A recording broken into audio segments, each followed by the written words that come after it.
Big thanks to everybody who's watching right now. I had a really wonderful month offline. My last interview was with Father John Parks, and I gave Neil my computer and my phone. Very ceremonial. Very ceremonial. Yeah, it felt good.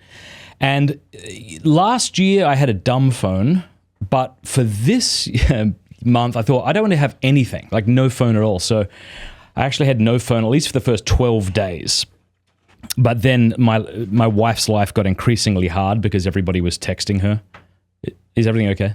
Yeah, they're saying my mic's not loud. Oh, okay. And then everybody was texting her, and my wife's like, hey, like, could you just maybe not do this as hardcore? So I got a dumb phone again. But it was so terrific. Now, I said to myself that I was going to read the Space Trilogy by C.S. Lewis, and I read the first one. What's it called? Out of a Silent Planet. Have you read the trilogy? I have not. No.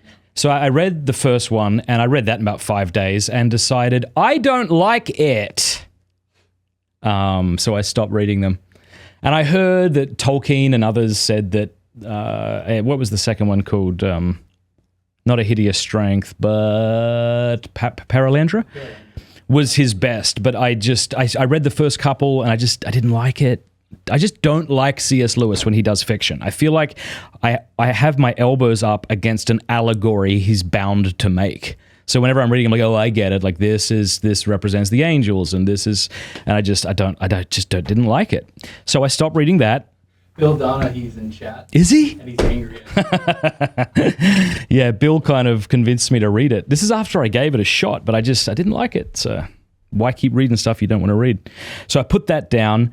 And what did I read after that? I've been reading The Hobbit to my son, who just loves it. Every night he's begging me to read it to him. We're almost done that.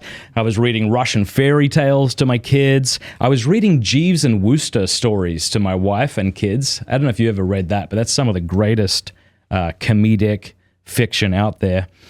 What else did I read? So I read this really, not a great novel. I mean, these are kind of just easy to read novels. Tex Murphy was a video game I played when I was a kid. Loved it. And it turns out that there are books associated with these different games. So I read Under a Killing Moon, and I read The Poisoned Pawn. What else did I do? Oh, somebody, a fella here, Jacob, gave me a book, The Old Man and the Sea by Hemingway. Have you read that? Heard of it. Dude, it was beautiful. It was so lovely. I cry, not easily, but when I cry, it's, the floodgates open.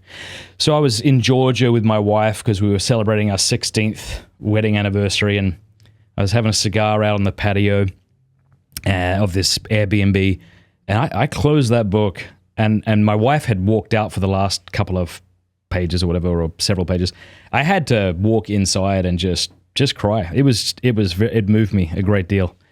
I don't know about y'all, but like, I hate when people see me when I feel vulnerable.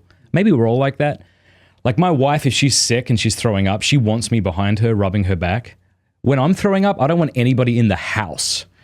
And it's like that when I cry. Like if I'm like moved by something and I start to cry, I don't want anybody looking at me. So anyways, it was a really, really great month off.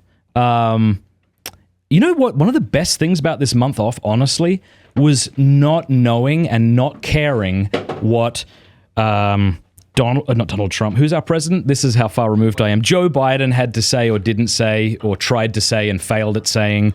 I don't know what Pope Francis did say or didn't say. I have no idea what's going on with kind of national or ecclesial politics. And it turns out that the world didn't need me to know what was going on in order to survive. Isn't that amazing? I thought I had to be kept abreast with every single thing that was happening as it was happening, or else the world would implode. But it turns out everyone was fine with me not knowing these things.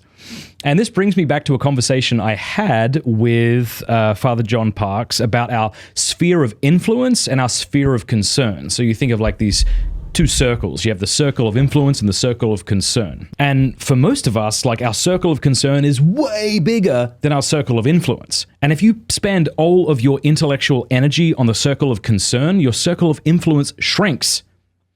And so if all I'm doing is listening to Ben Shapiro clips and whatever, Matt Walsh clips, and just shaking my head about how insane the world is, but I'm not actually engaging on a deep level with my wife and children and friends and community, that's not a good thing. So I felt like this month was a really good example of what happens when you focus on your sphere of influence. It was just a profound month. But I have to say, I'm glad to be back, because last month I didn't want to come back ever again. Is it working?